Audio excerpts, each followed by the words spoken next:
Monsieur Colomba. Monsieur, dont j'oublie le nom là-bas en haut.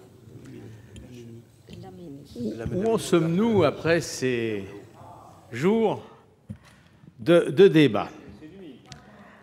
Article 1, la Poste perd son statut public, la rendant potentiellement privatisable, donc libérable de ses obligations de service public.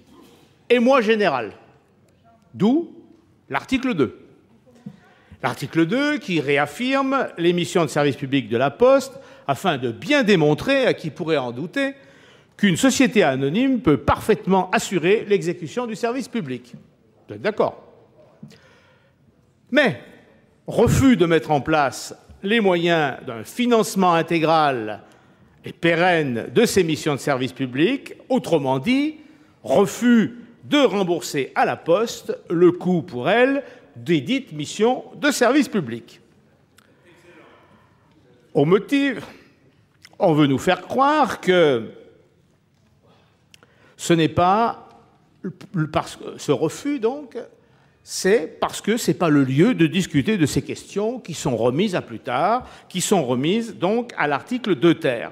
Malheureusement, quand on consulte les propositions du gouvernement et du rapporteur à l'article 2 ter, eh bien on s'aperçoit qu'elles ne changent strictement rien au dispositif actuel qui, comme cela a été amplement démontré ici, non seulement est incapable d'enrayer l'exode postal, mais sert à financer le désengagement de la Poste qui se décharge de ses missions sur les municipalités, sur les communes et sur les habitants des secteurs ruraux qu'elle est censée innerver par le service postal.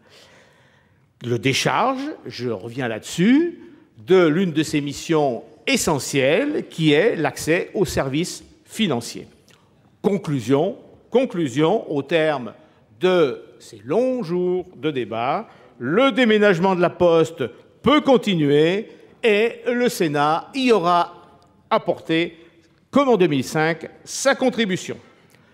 Malgré les améliorations d'ailleurs obtenues plutôt par surprise que nous avons pu obtenir sur cet article 2, disons-le, il reste quand même largement décoratif.